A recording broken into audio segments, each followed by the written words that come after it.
ಬಾಲ್ಯದಲ್ಲಿ ನಮ್ ತಂದೆ ನಮ್ಗೆ ಶಿಸ್ತಿನ ಸಿಪಾಯಿಯಾಗಿದ್ರು. ನಾವೇನಾದ್ರೂ ತಪ್ಪು ಮಾಡಿದ್ರೆ ಶಿಕ್ಷೆ ಕಟ್ಟಿಟ್ಟ ಬುತ್ತಿ. ಹೀಗೆ ನನ್ನ ಒಂದು ಬಾಲ್ಯದ ದಿನಗಳನ್ನ ನೆನೆಸ್ಕೊಳ್ತಾ ಹೋದ್ರೆ ನಾನೊಂದಿಷ್ಟು ಓದುವುದನ್ನ ಕಡಿಮೆ ಮಾಡಿದ್ದಂತೆ. ಕಡಿಮೆ ಮಾಡಿದ್ರ ಸಲುವಾಗಿ ನನ್ನನ್ನ ಕೈಕಾಲು ಕಟ್ಟಿ ಗುಟಕ್ ಹಾಕಿದ್ರಂತ. ಇದು ಚುಕ್ಕೂರಲ್ಲಿ ನಡೆದ ಘಟನೆ. ಅಲ್ಲಿ ಕೆಲವೊಂದಿಷ್ಟು ಜನ ಬಂದು ಬಿಡಿಸ್ಕೊಳಕ್ ಬಂದ್ರ ಅದಕ್ಕೆ ಅವಕಾಶವನ್ನು ಕೊಡ್ಲಿಲ್ಲಂತ ಅಪ್ಪ. ಅದಕ್ಕೆ ತಕ್ಕ ಹಾಗೆ ನಾನು ಕೂಡ ನನ್ನ ಅಪ್ಪ ಕಟ್ಟಿದ್ದಾರೆ, ಅವರೇ ಬಂದು ಉಚ್ಚಬೇಕು ಅಂತಕ್ಕಂತ ಹಠವಾದಿನೂ ಕೂಡ ಆಗಿದ್ದೆ ಅಂತ. ಹೀಗೆ ಪ್ರತಿ ಹಂತದಲ್ಲಿಯೂ ಕೂಡ ನಾವು ಮಾಡಿದಂತ ತಪ್ಪುಗಳನ್ನ ತಿದ್ದಿ ತೀಡಿ ಬೆಳೆಸಿದಂತವ್ರು. ಎರಡನೇ ಘಟನೆ ಒಂದು ನೆನಪಾಗುತ್ತ. ಚಿತ್ರಬಾನ್ಕೋಟೆ ಅನ್ನುವಂತ ಊರು. ಅಲ್ಲಿ ಮನೆಯಲ್ಲಿ ಅವ್ವ ಒಳಗೆ ರೊಟ್ಟಿ ಬಡಿತಾ ಇದ್ಲು, ನಾನ್ ಹೊರಗೆ ಕೂತಿದ್ದೆ. ನೆನ್ಪಿದೆ ನನಗೆ. ನನ್ನ ಸ್ನೇಹಿತರು ಒಂದಿಷ್ಟು ಜನ ಹೊಳೆ ಕಡೆ ಹೊಂಟಿದ್ರಂತ. ನಾನು 5-6 ವರ್ಷದವಳು ಇರ್ಬೋದು. ಅವಾಗ ಅವರು ಯಾಕೆ ಹೊರಡ್ತಾ ಇದ್ದೀರಿ ಅಂತ ಕೇಳಿದಾಗ, ಹೊಳೆಗೆ ಪೇರ್ಲ ಹಣ ಬಂದಾವು ತರಾಕ್ ಹೋಗ್ತೀವಿ ಅಂತ ಹೇಳಿದ್ರಂತ. ಹಂಗಾದ್ರೆ ನಾನು ಬರ್ಲಿ ಅಂತ ಕೇಳಿದಾಗ ಬಾ ಅಂದ್ರಂತ. ಯಾವುದೇ ರೀತಿಯಾಗಿ ತಂದೆ ನಮ್ಗ ಕೊರತೆ ಮಾಡಿದ್ದಿಲ್ಲ. ಆದ್ರೂ ಕೂಡ ಸ್ನೇಹಿತೆಯರೊಂದಿಗೆ ಅವ್ರು ಹೇಳಿದಂತ ಒಂದು ವಿಚಾರವನ್ನ ತಿಳ್ಕೊಂಡು ನನಗೂ ಕೂಡ ಬಹಳಷ್ಟು ಬರ್ತಾವಲ್ಲ, ಬಹಳಷ್ಟು ತರ್ಬೋದಲ್ಲ ಅಂತಕ್ಕಂತ ಆಸೆಯಿಂದಾಗಿ ಆ ಮಕ್ಕಳ ಜೊತೆಗೆ ನಾನು ಕೂಡ ನಮ್ಮ ಸ್ನೇಹಿತೆಯರ ಜೊತೆಗೆ ಹೊಳಿಗೆ ಹೋದ್ನಂತ.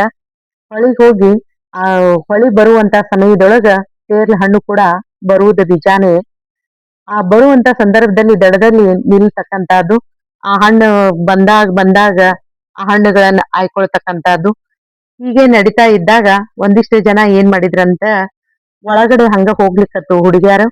ಅವ್ರ ಜೊತೆ ನಾನು ಕೂಡ ಹೋದೆ. ಹೋಗುವಂತ ಸಂದರ್ಭದಲ್ಲಿ ನೀರು ಜಾಸ್ತಿ ಆಗ್ಬಿಟ್ಟಂತ. ಆದಂತ ಸಮಯದಲ್ಲಿ ಕುತ್ತಿಗೆಗ್ ಬಂದು ಸಿಗಾಕೊಳ್ತೀನಿ ಅಂತೇಳಿ ಚೀರಾಡಕತ್ತಾಗ ಅಲ್ಲಿ ಬಟ್ಟೆ ಒಗಿತಕ್ಕಂತ ಒಬ್ಬ ಹೆಣ್ಮಗಳು ಬಂದು ನನ್ನನ್ನು ಕಾಪಾಡಿದ್ಲು ಅಂತಕ್ಕಂತ ವಿಚಾರ. ನಾನು ಬಂದು ನದಿ ದಡದಲ್ಲಿ ಕೂತೆ, ಅಲ್ಲೇ ಕೂತ್ಬಿಟ್ಟಿದ್ದೆ. ಆದ್ರೆ ನಮ್ಮ ತಾಯಿಗೆ ಯಾರೋ ಬಂದು ನಿಮ್ ಮಗಳು ಹೊಳೆಯೊಳಗ್ ಮುಳುಗ್ತಿದ್ಲರಿ ಅಂತ ಹೇಳಿದಾಗ, ಅವ್ವ ಇನ್ನು ಏನಾದ್ರೂ ಕೋಪಿಸ್ಕೊಂಡು ಬಂದ್ಬಿಟ್ರೆ ಮತ್ತೆ ತಿರುಗಿ ಹೊಳ್ಳಿ ವಾಪಸ್ ಓಡ್ತಾಳ ಅಂತ ತಿಳ್ಕೊಂಡು ನಾರ್ಮಲ್ ಆಗಿ ಬಂದು ರಮಿಸಿ ಬಾಯಿಲೆ ಅಂತ ಕರೆದ, ಯಾಕೆ ಹೋಗಿದ್ದಿ ಏನು ಅಂತ ಕೇಳಿದಾಗ ಹಿಂಗ ಅಂತ ಅಂದಾಗ ನನ್ ಕರ್ಕೊಂಡು ಬಂದು ಒಂದೆರಡು ಏಟ್ ಹೊಡೆದಿದ್ದು ಉಂಟು. ಆ ಹೊಡೆದ ಕ್ಷಣದಲ್ಲಿ ತಂದು ಅಪ್ಪನಿಗೂ ಕೂಡ ಹೇಳಿದ್ರಂತ. ಅಪ್ಪ ಮೊದ್ಲೇ ಕೋಪಿಷ್ಟ, ಇನ್ನು ಏನಾದ್ರೂ ಆಗ್ಬಿಟ್ಟಿತ್ತಂದ್ರ ಅನ್ನೋ ಒಂದು ಮಗಳಿಗೆ ಅನ್ನೋ ಅಳುಕು ಕೂಡ ಇತ್ತು ಅಂತ ಅನಿಸುತ್ತ. ಅದಕ್ಕಾಗಿ ಅವರು ನನಗೂ ಕೂಡ ಥಳಿಸಿದ್ರು. ಥಳಿಸಿದ ನಂತರ ಚುಚುಕ ಒಂದ್ ಸ್ವಲ್ಪ ಕಾಸಾಕಿಟ್ಟು ಕಾಲಿಗೆ ಬರೆ ಕೊಟ್ಟಿದ್ರು. ಆ ನೆನಪು ಇನ್ನೂ ಇದೆ. ಆದ್ರೆ ಒಂದಿಷ್ಟು ನೋಡ್ತಾ ಹೋದಾಗ ಆ ಒಂದು ಕೊಟ್ಟಂತ ಶಿಕ್ಷೆನೆ ನಮ್ಮ ಜೀವನದ ಒಂದಿಷ್ಟು ಬದಲಾವಣೆಗಳು ಆಗ್ಲಿಕ್ಕೂ ಕೂಡ ಕಾರಣ ಅಂತ ಹೇಳ್ಬೋದು. ಈಗ್ಲೂ ಕೂಡ ನಾವು ಎಲ್ಲಾದ್ರೂ ಹೋಗ್ಬೇಕಾತಂದ್ರ 100 ಸರಿಗೆ ಅವ್ವ ಹೋಗ್ ಬರ್ತೀನಿ ಹೊರಗೆ, ಅವ್ವ ಕಾಲೇಜ್ ಹೋಗ್ ಬರ್ತೀನಿ, ಅವ್ವ ಹೊರಗೆ ಹೋಗ್ ಬರ್ತೀನಿ ಅಂತಕ್ಕಂಥದ್ದು ಇನ್ನೂ ಕೂಡ ರೂಢಿ, ಒಂದು ಸಂಸ್ಕೃತಿಯನ್ನ ನಮಗ ಕೊಟ್ಬಿಟ್ರು ಅನ್ನೋದನ್ನ ಮರೆಯೋದಕ್ಕಾಗೋದಿಲ್ಲ. ಹೀಗೆ ಪ್ರತಿ ಹಂತದಲ್ಲಿಯೂ ಕೂಡ ಕೆಲವೊಂದಿಷ್ಟು ಶಿಕ್ಷೆಗಳನ್ನ ಕೊಟ್ಟೇ ಬಿಟ್ಟಿದ್ದಾರೆ. ಇದಕ್ಕೆ ಅನುಗುಣವಾಗಿ ಮತ್ತೊಂದು ನೆನಪಾಗ್ತಕ್ಕಂಥದ್ದು ಅಂತ ಅಂದ್ರೆ, ಹುಣಸೆ ಹಣ್ಣು ಸಲುವಾಗಿ ಆ ಹುಣಸೆ ಹಣ್ಣು ಗಿಡಕ್ಕೆ ಹೋಗಿದ್ವಿ. ಅಲ್ಲಿ ಪಂಚಕಟ್ಟಿ ಸರ್ ಅಂತಕ್ಕಂಥವ್ರು, ಅವ್ರ ಮೊಮ್ಮಗಳು ವಿರಕ್ತ ಮಠ ಅಂತ ಅವ್ರ ಅಡ್ರೆಸ್. ಶೋಭಾ ವಿರಕ್ತ ಮಠ ಅಂತ ಹೇಳಿ, ಆಕಿ ನನ್ನ ಸ್ನೇಹಿತೆ. ಆಕೆ ನನಗೆ ಏನಂದ್ಲು ಅಂದ್ರ, ಹೋಗುಣ ಹುಂಚಿ ಗಿಡಕ್ಕ ಅಂತ ಅಂದ್ಲು. ಆಯ್ತು ಅಂತ ಅಂದ್ ಹುಂಚಿ ಗಿಡಕ್ಕೆ ಹೋಗಿದ್ವಿ. ಸ್ವಲ್ಪ ತುಂಟಿ ಬಾಳ ಇದ್ಲು. ಆಕಿ ಗಿಡ ಹತ್ತಿದ್ಲು. ಗಿಡ ಹತ್ತಿ ಆಕಿ ಹುಂಚಿಕಾಯಿ ಹರಿದರ್ದ್ ಹೋಗ್ಯಾಕತ್ಲು. ನಾ ಕೆಳಗ ನನ್ ಅಂಗಿ ಒಡ್ಡಾಡಿ ಅವನು ಇಸ್ಕೊಳಕ್ ಹತ್ತೆ. ಇಸ್ಕೊಳ್ಳುವಂತ ಸಮಯದಲ್ಲಿ ದೂರಿಂದ ನಮಗೆ ಕಲಿಸಿದ ಗುರುಗಳು ಜೊತೆಗೆ ಅವರ ಅಜ್ಜಾನು ಆಗ್ತಕ್ಕಂಥವ್ರು ನಮ್ಮನ್ನ ನೋಡಿ ನೋಡಿದ್ರಂತೆ. ಅದ್ರಕಿನ ಮುಂಚಿತವಾಗಿ ನನ್ನ ತಂದೆ ಕಿಟಕಿಯಲ್ಲಿ ನಮ್ಮನ್ನ ನೋಡಿ ಸರ್ ಕರೆಯಾಕಳಿಸಿದ್ರಂತ. ಸರು ಮತ್ತು ನನ್ನಪ್ಪ ಇಬ್ರು ಕುಡಿಸಿ ಬಂದಾಗ ಮೇಲ್ ಉಳಿದ್ಬಿಟ್ಲು. ಆಕಿ ನೋಡಿ ಜಿಗದು ಓಡಿ ಹೋಗ್ಬಿಟ್ಟಿದ್ಲು. ಆದ್ರೆ ಸಿಕ್ಕಂತವಳು ಯಾರು ಅಂದ್ರೆ ಕೆಳಗ್ ನಿಂತು ಆರಿಸ್ಕೊಳ್ತಕ್ಕಂತಕಿ ನಾನ್ ಸಿಕ್ಬಿಟ್ಟೆ. ಅವಾಗ್ಲೂ ಕೂಡ ಒಂದೆರಡು ಥಳಿತಕ್ಕೆ ಒಳಗಾಗಿದ್ದು ನೆನಪಿದೆ. ಒಂದಿಷ್ಟು ಸುಮಧುರ ಕ್ಷಣಗಳು ಅಂತ ಅನಿಸ್ತಕ್ಕಂಥದ್ದು. ಹೀಗೆ ಮತ್ತೆ ಕೆಲವೊಂದಿಷ್ಟು ವಿಚಾರಗಳನ್ನ ನೋಡ್ತಾ ಹೋದಾಗ ಬಾಲ್ಯದ ದಿನಗಳೇನೆ ವಿಶೇಷವಾಗಿದ್ದು. ನಾನು ಮತ್ತು ನಮ್ ತಂಗಿ ಇರ್ತಕ್ಕಂಥದ್ದು ಆಕೆನನ್ನು ಕೂಡಿಸಿ ಅಪ್ಪನ ಮೇಲೆ ಆ ಎಷ್ಟು ಪ್ರೀತಿ ನಮ್ಮ ಮೇಲೆ ಇದ್ರೇನೋ ಅಷ್ಟು ಗದರಿಸುವಂತ ವ್ಯಕ್ತಿತ್ವ ಇತ್ತು. ನಾನು ಮತ್ತು ನನ್ನ ತಂಗಿ ಆಟ ಆಡೋದಕ್ಕ ಹೋಗ್ಬೇಕು ಅಂತ ಅಪ್ಪನ್ನ ಕೇಳಿದಾಗ ಕೆಲವೊಂದಿಷ್ಟು ಸಮಯದವರೆಗೆ ಮಾತ್ರ ಆಡೋದಕ್ ಬಿಡ್ತಾ ಇದ್ರು. ಹಾಗಾಗಿ ಅವ್ರು ಯಾವಾಗ ಹೊರಗ್ ಹೋಗ್ತಾರ ಅಂತ ಕಾಯ್ತಾ ಇದ್ವಿ. ಅವ್ರು ಏನಾದ್ರೂ ಹೊರಗ್ ಹೋಗ್ಬಿಟ್ರು ಅಂದ್ರ ಅವ್ರ ಗಾಡಿ ಸೌಂಡ್ ಗೊತ್ತಾಗ್ತಾ ಇತ್ತು. ಅವ್ರ ಗಾಡಿ ತಗೊಂಡ್ ಹೊರಗ್ ಹೋದ ತಕ್ಷಣವೇ ನಾವು ಹೊರಗ್ ಬಿದ್ದು ಬಿಡ್ತಾ ಇದ್ವಿ. ನಮ್ಮ ಒಂದು ಫ್ರೆಂಡ್ಸ್ ಯಾವ ರೀತಿಯಾಗಿದ್ರು ಅಂತ ಅಂದ್ರೆ ಆ ಚಕ್ಕ ಆಟ ಆಡ್ತೀವಲ್ಲ ಚಕ್ಕಬಾರ, ಆ ಆಟ ಆಡೋದಕ್ ಒಂದಿಷ್ಟ್ ಜನ ಆ ಕಾಳವಾಯಿ ಮತ್ತು ತಂಗೆವಾಯಿ ಅಂತಕ್ಕಂಥವ್ರು ಒಂದಿಬ್ರಿದ್ರು. ಅವ್ರು ಆಟ ಆಡ್ತಾ ಇದ್ರು. ಅವ್ರ ಜೊತೆಗೆ ನಾವು ಹೋಗಿ ಕೂಡ ಆಟ ಆಡ್ತಕ್ಕಂಥದ್ದನ್ನ ನನಗ್ ಈಗ್ಲೂ ಕೂಡ ನೆನ್ಪಿದೆ. ಅವ್ರ ಜೊತೆ ಅವ್ರ ಅಪ್ಪ ಹೊರಗ್ ಹೋದ ತಕ್ಷಣ ಹೋಗಿ ಆಟ ಆಡ್ತಾ ಇದ್ವಿ. ಅವ್ರದ್ದು ಗಾಡಿ ಸೌಂಡ್ ಆಯ್ತು ಅಂತ ಅಂದ್ಬಿಟ್ರ ಹೆಂಗಿದೀವಿ ಹಂಗ ಓಡ್ ಬಂದು ನಾವ್ ಬುಕ ಹಿಡ್ಕೊಂಡ್ ಕೂತ್ ಬಿಡ್ತಿದ್ವಿ. ಅದನ್ನ ನೋಡಿ ಆ ನನ್ ಮಕ್ಳು ಹಿಂಗ ಕೂತಾರನ ಅನ್ನೋ ಒಂದ್ ಅವ್ರಿಗೆ ಅನ್ನಿಸ್ಬೇಕು ಆ ರೀತಿಯಾಗಿ ಕೂಡ್ತಾ ಇದ್ವಿ. ಅವನ್ನೆಲ್ಲ ನೋಡ್ಕೊಂಡಾಗ ಆ ಒಂಥರ ಖುಷಿ ಬರ್ತಕ್ಕಂಥದ್ದು. ಒಂದೊಂದ್ ಸಾರಿ ಅಂತ್ರು ಅವ್ರು ಬರೋದ್ರೊಳಗ ನಮ್ಗೆ ಓಡೋದಕ್ ಆಗ್ಲಾರ್ದಕ್ ಸಿಕ್ ಬಿಡ್ತಿದ್ವಿ. ಸಿಕ್ಕಂತ ಕ್ಷಣದಲ್ಲಿ ಒಂದೆರಡು ಏಟು ಬೀಳ್ತಾ ಇದ್ವು ಅಥವಾ ಗದರಿಕೆಯ ನುಡಿಗಳು ಕೂಡ ಇದ್ದು. ಹೀಗೆ ಒಂದಿಷ್ಟು ತುಂಟಾಟಗಳು ಇದ್ವು ಅಂತಕ್ಕಂಥದ್ದನ್ನ ನೆನೆಸ್ಬೋದು. ಆಟ ಅಂದ್ರೆ ಯಾರಿಗ್ ತಾನೇ ಇಷ್ಟ ಇಲ್ಲ ಹೇಳಿ. ಆ ಸಮಯದಲ್ಲಿ ನಾನು ಕೂಡ ಆಟ ಆಡೋದಕ್ಕ ಹೋಗ್ತೀನಿ ಅಂತ ಹೇಳ್ತಿದ್ದೆ. ಸಮಯ ಪಡಿಸಿರುವುದ್ರಿಂದಾಗಿ ಆಯ್ತು ಅಂತ ಸ್ವಲ್ಪ ಸಮಯದಲ್ಲೇ ಆಟ ಆಡಿ ಬರ್ತಾ ಇದ್ದೆ. ಹೀಗಿರುವಾಗ ಆ ಸಮಯದಲ್ಲಿ ನನಗ್ ಇಷ್ಟರಿಂದ ಇಷ್ಟು ಪೇಜಸ್ ಬರೆದ್ರೆ ಮಾತ್ರ ನಿನಗ್ ಆಟ ಆಡೋಕ್ ಬಿಡ್ತೀನಿ ಅಂತ ಹೇಳ್ತಾ ಇದ್ರು. 3 page Kannada, English, Hindi 3 page ಅನ್ನ ಬರಿಬೇಕು. ಬರೆದ ನಂತರ ಆಟ ಆಡ್ಲಿಕ್ಕೆ ಹೋಗ್ಬೇಕು ಅಂತಕ್ಕಂಥದ್ದು. ಆಯ್ತು ಅಂತ ಕೂಡ್ತಾ ಇದ್ದೆ. ಬರೆಯುವಂತ ಸಂದರ್ಭದಲ್ಲಿ ಕೆಲವೊಂದಿಷ್ಟು ತಪ್ಪು ತಡಿಗಳು ಅತಿಯಾಗಿ ಆಗ್ಬಾರ್ದು.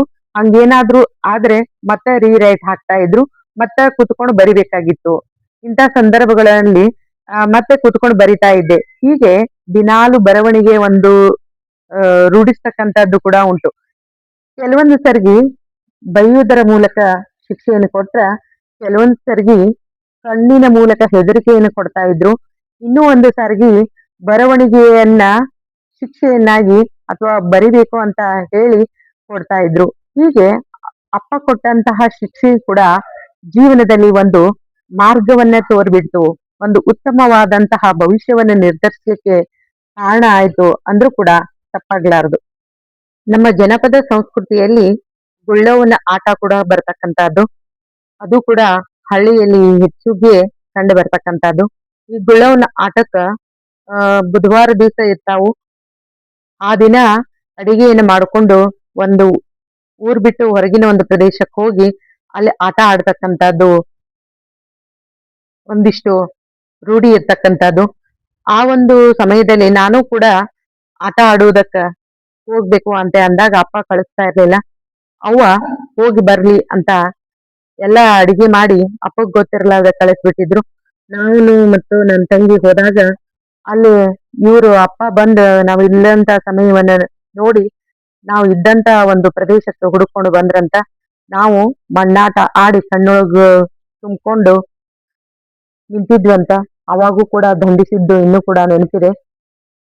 ಈ ಶಿಕ್ಷೆ ವಿಷಯ ಬಂದಾಗ ಆ ನಮ್ ತಂಗಿಗಿಂತ ನಾನೇ ಹೆಚ್ಚಿಗೆ ಶಿಕ್ಷೆಯನ್ನು ಅನುಭವಿಸಿರ್ತಕ್ಕಂಥದ್ದು. ಯಾಕಂದ್ರ ಅತಿ ಚಿಕ್ಕವಳಾಗಿದ್ಲು ಒಂದು ಕಾರಣ, ಇನ್ನೊಂದು ಆಕೆಗೆ ಬಡದ್ರ ಮೂಗುಚ್ತಿತ್ತು. ಅಂದ್ರೆ ಮೂಗಿನಲ್ಲಿ ರಕ್ತ ಬರ್ತಾ ಇತ್ತು. ಇದಕ್ಕಾಗಿ ಆಕೆ ಸೇಫ್ ಆದ್ಲು ಅಂತ ಅನ್ಸುತ್ತೆ. ಆದ್ರೂ ಕೂಡ ಹಲವಾರು ಸರ್ಗಿ ಆಕೆಗೂ ಕೂಡ ಶಿಕ್ಷೆ ಕೊಟ್ಟಿದ್ದುಂಟು. ನಮ್ಮ ತಂದೆ ತಾಯಿ ತವರು ಹೊಸಹಳ್ಳಿ. ಹೊಸಹಳ್ಳಿಯ ಬಂಧುಗಳು ಹೇಳ್ತಾ ಇದ್ರು, ನಿಮ್ ತಂದೆ ಚಪ್ಲಿ ಏನಾದ್ರೂ ಹೊರಗಡೆ ಇದ್ರ ನಾವು ಮಾಮ ಬಂದಿದ್ದಾನೆ ಅಥವಾ ದೊಡ್ಡಪ್ಪ ಬಂದಿದ್ದಾನೆ ಚಿಕ್ಕಪ್ಪ ಬಂದಿದ್ದಾನೆ ಅಂತ ಮಕ್ಕಳು ಒಳಗಡೆನೆ ಬರ್ತಾ ಇರ್ಲಿಲ್ಲ ಅಂತ. ಯಾಕಂದ್ರೆ ಏನಾದ್ರೂ ತಪ್ಪುಗಳನ್ನ ಮಾಡಿದ್ರಂದ್ರ ಆ ತಪ್ಪುಗಳಿಗೆ ಹೊಡೆತ ಕಟ್ಟಿಟ್ಟ ಬುತ್ತಿ ಅಂತಕ್ಕಂಥದ್ದು. ಎಲ್ಲದಕ್ಕಿಂತ ಮುಖ್ಯವಾಗಿ ಕಣ್ಣಿನ ಹೆದರಿಕೆ ತುಂಬಾ ಭಯವನ್ನು ಹುಟ್ಟಿಸ್ತಾ ಇತ್ತು. ಕಣ್ಣಿನಲ್ಲೇ ಅಂಜಿಸುವಂತಹ ಶಕ್ತಿ ನನ್ನ ತಂದೆಗಿತ್ತು. ಅದನ್ನೆಲ್ಲ ಕೇಳಿದಾಗ ಒಂದು ರೀತಿಯ ವಿಶೇಷ ವ್ಯಕ್ತಿ ಅಂತ ಅನಿಸ್ತಕ್ಕಂಥದ್ದನ್ನ ಕಾಣ್ತೀನಿ. ಅಪ್ಪ ತುಂಬಾ ಕೋಪಿಷ್ಟ ಆಗಿದ್ದು ಅಂತಕ್ಕಂಥದ್ದಕ್ಕೆ ಹೊಸಹಳ್ಳಿ ಮಾವಳ್ಳಿ ಮತ್ತು ನನ್ನ ಅತ್ತೆಯಂದಿರು ಹೇಳ್ತಾ ಇದ್ರು. ಆದ್ರೂ ಕೂಡ ಅದರಲ್ಲಿ ಏನೋ ಒಂದು ನ್ಯಾಯ ಇದೆ ಅಂತಕ್ಕಂತ ವಿಚಾರವನ್ನು ಕೂಡ ಅವ್ರು ಹೇಳ್ತಾರೆ. ಅದೇ ನನ್ನಪ್ಪನ ವಿಶೇಷ ಗುಣ.